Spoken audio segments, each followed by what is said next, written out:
Pawalang bisa sa Korte Suprema ang resolusyon ng Senado na nagbibigay ng protective custody kay Senador Bato de la Rosa para hindi masilbihan ng ICC arrest warrant. Balita mula sa Korte Suprema, hatid ni... So, ayan, yung Senado, protektado po ngayon si De La Rosa, di ba?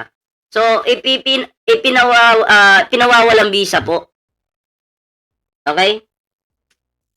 Oh, ayun dito, Supreme Court, ayan kumbaga, isinusulong po nila ngayon sa Supreme Court, inilalapit sa Supreme Court na para mapawalang bisa po itong proteksyon ng Senado dito kay Bato de la Rosa. Ayan Alam nyo kasi, para sa akin, dapat talaga yan, maibasura na yan. Diba? Kasi ganyan na ganyan po yung nangyari kay Trillanes noon. Diba? Nagkaroon din po ng butas at si Trillanes inaresto po sa loob. At para sa akin, umay na din po ako sa pagmumukha ni Bato de la Rosa. Ipadala na po ito. Bahala na sa kanyang tuloy. Ipasakay na ito sa eroplano. Okay? Dalhin na sa Hague yan. Oo. Doon niya patunayan kung siya ba'y walang kasalanan o makasalanan. Diba? O fair naman sila doon. Hindi naman sila bias doon. Oh, yun nga lang, walang kapit-kapit doon. Diba? Hindi pwedeng kapit mo si ganito, ganyan. Wala doon. ICC yun, International Criminal Court. At hindi pwedeng bayaran yan. Kahit sinong bansa, hindi kayang bayaran ang International Criminal Court. Diba? So, mukhang kung talagang alam mo sa sarili mong guilty ka sa mga patayan sa panahon ni Digong, alam mo na ang mangyayari sa'yo. Pero kung alam mo sa sarili mo na malinis ka at wala ka naman talagang pagpatay na isinagawa, magtiwala ka lang kay Kibuloy. Pagdasal mo kay Kibuloy. Makakalaya ka rin. Kaso hindi yata ma-receive ng Panginoon nyo yung inyong dasal, kaya nakakulong din Nakakulong din yung inyong Panginoon. Hindi naman niya mabutasan yung... Hindi niya magamit yung kapangyarihan niya ngayon. Nasa kulungan Tangina na nahimik si Kibuloy, biglang nadama yan. Patrol, Steve! Tony, hiniling ng high school teacher na si Barry Tayam sa Korte Suprema. Naatasan ang Philippine National Police at National Bureau of Investigation na arestuhin. Yan po arrest warrant po yan galing sa International Criminal Court. Paano yung sasabihin peke po yan? Sabi ni Bato, walang case number yan. Ba't nagtatago ka? Wala palang case number bakit tumakbo ka? Wala palang case number Wag mong taguhin yung sarili mo. At silbiya na ng warrant of arrest na inilabas sa International Criminal Court si Senator Ronald De La Rosa sa petition for certiorari and prohibition na inihain sa kataas ng hukuman. Ipinadedeklara ni Tayam na walang bisa ang Senate Resolution No. 44 na layong protektahan ang Pilipino laban sa extrajudicial rendition. Ito kasi, kung magtatago ka lang dyan sa Senado, mga pre, ito opinion ko lang naman, magtatago ka dyan, tapos yung kaso mo, mga simpleng kaso lang, tapos senador ka, posible siguro na protektahan ka ng Senado. Diba? Kasi simpleng kaso lang naman yan. Pero kasi ito, pagpatay ito buhay yung kinuha ninyo. Hindi ito simpleng kaso lang. Ma'am Susan Mingueto, shoutout po Hindi po ito simpleng kaso yun. Pagpatay po ito Maraming mga inosenteng tao yung namatay dahil dito sa fake war on drugs ni Digong. Fake. Diba? Hindi po totoo yan. Fake po. Kasi itong sabi ng war on drugs ni Digong, alam nyo, anong plano nila? Gusto nilang gawing Davao po ang buong Pilipinas. Bakit ganito? Ang Davao, maraming anti-Duterte dyan. Kaya nga lang, takot po silang magsalita. Dahil nga, merong Davao Death Squad. Kapag kumontra ka, Davao Death Squad ang susundo sa'yo. Okay? Hindi po yung anghel ni Kibuloy Davao Death Squad.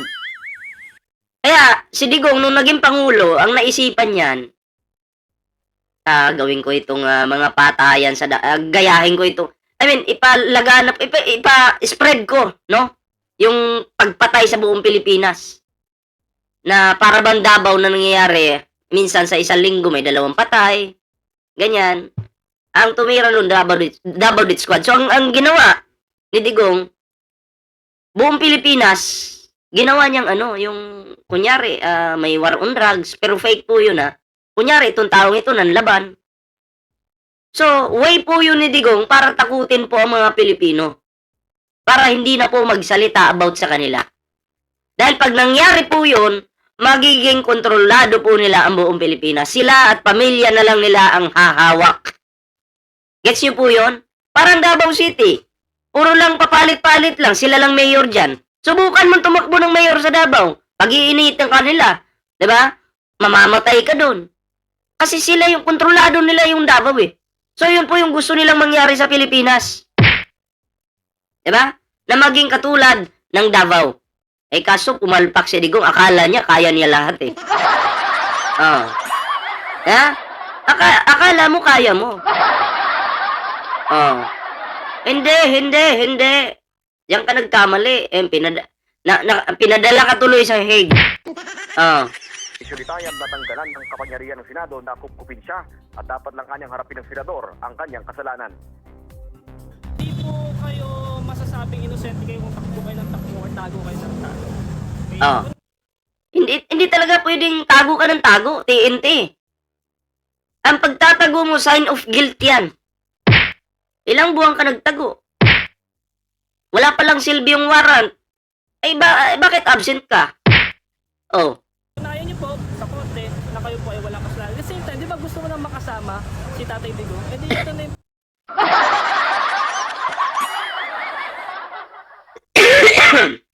Gusto ko sanang tumawa, no? Kaso may ubo ako ikaw naman pala yung nagsabi niyan. Gusto mo mong makasama yung tatay mo. Mag-ispadahan kayo sa loob. Alam mo yun, yung may laro ang espada. Ispadahan kayo sa loob. Diba? Gusto mo pala, samahan mo. pagkakataon mo, magkikita na kayo. Ano? Magkikita na kayo? Di ba gusto mo nang makasama si Tatay Digong? Di ito na yung pagkakataon mo. Magkikita na Yes, ito na yung pagkakataon mo, Bato de la Rosa, at magkikita na kayo. Diba? Malapit na kayong magkita. Abangan mo yan. Diba? Request mo rin naman. Minsan kasi, diba? Minsan yung mga sinasabi mo, bumabalik din sa'yo. Request is request. Kailangan matupad yun. Diba? So, anyway, mga pre, idugtong po natin ang balitang ito, no? Asa na ba yun? Naalala niyo yung Peanut Gallery? Okay. Ang Peanut Gallery, marami pala yung issue ito. Okay, pakita ko sa inyo mga pre. Ayan.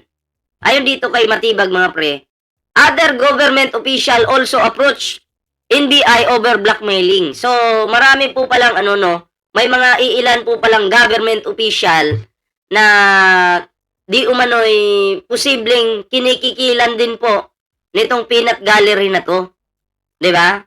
Nakakahiya ang Peanut Gallery na to, no? Talagang siguro ito yung kinabubuhay nila, ito yung pinapalamo nila sa pamilya nila. Yung pangingikil. Kaya itong Peanut Gallery na to mga pre, ang naniniwala lang po dito, yung mga DDS lang po. 'Di ba? Sabi nila may ilalabas po silang mailalabas po silang ebidensya laban kay Martin Romualdez. Nung naglabas po sila ng video na kasi si Martin Romualdez nanunuhol daw po, 'di ba? At may mga katiwalian pa daw si Martin Romualdez. Kapag hindi ka nagbigay ng pera, ilalabas ko ang video ito. Putang ina. Sabi ko, tibay ng Peanut Gallery pinalagan ngayon ni Martin Romualdez. Dinaan sa entrapment. Nahuli. Kasi kung may kasalanan po talaga si Martin Romualdez, pagbibigay ng pera yun. Alam niya sa sarili niya, wala siyang kasalanan. Anong ginawa? Dinaan po sa entrapment. Nahuli ngayon. Itong tarantadong sino yun? Yung founder ng ano? Peanut. Oh. Oh, jakitan muna natin to. Oh. Ano daw? Okay. Diba, nahuli. O ngayon, yung ewan ko kung anong katungkulan nung isang babae doon na mukhang burat yung pagmumuka. Nung yung nagsasalita doon sa Peanut Gallery na mukhang alam yung pokpok sa kanto, pokpok sa Pilipinas. Oo. Pokpok yung datingan ng animal eh. Oh. Naglabas kayo sa ng video. Kulang-kulang 2 oras yata yun. Ngayon, nung chinek ko yung video nila mga pre, ang nakalagay lang doon, yung mga galing lang din sa mga video lang din po ng mga vlogger. Yung mga nagtatanggol kay Martin Romualdez. Di ba? Wala talagang ebidensya ng sinasabi nilang katiwalian ni Martin Romualdez. Yung mga ebidensya lang, mga komento lang ng mga vloggers yung nilalagay doon. Tapos yung mga nasa mga articles, yun lang yung mga kinukuha-kuha nila doon. Di ba? Akala ko ba solidong ebidensya? Putang ina, Peanut Gallery yan. Diba? Walang kwenta mga pre. Basura. Oh. At eto, hindi lang pala si Martin Romualdez yung di umano'y kinikikila nitong mga putang inan to. Diba? Oh, marami pa po palang iilang government officials. Naku, kabang-abang ito. Diba? Peanut Gallery pa kayo. Tut nyo. Nung pinanood ko yung video, wala pong kwenta, walang silbi, wala man lang kadating-dating. Di ba? Ang pangit pa nung pagmumukha ng babae dun. Di ba? Alam mo yung mukhang burat talaga yung babae naman siya, pero mukhang burat yung pagmumukha. Peanut butter gallery, tapos walang views. O, walang views, putang ina. Buti pa ako, pag pinost ko yung bulbul ko, pagkakaguluhan. Oh. Bulbul ko. Peanut Gallery, pukin ang ina. Pag pinost ko yung bulbul ko, pagkakaguluhan yan. Ay, nang pangit-pangit mo na nga ng tanginang mukha yan. Kaya mukhang humihit-hit ng pulburon. Oh. Hayop na yan, wala ka talagang bilang. Jakita natin to. Oh. Peanut butter ka lang, hayop na yan. Ayoko nang kumain ng peanut butter ngayon. Oh, isusuka ko na yan. Pass na ako dyan. Kayo mga pre, ano po yung reaction dito? Comment niyo po yan para po mabasa po natin yung inyong mga kanya-kanyang opinion at reaction. Like, share, subscribe po. May TikTok, may Facebook po tayo dyan mga pre.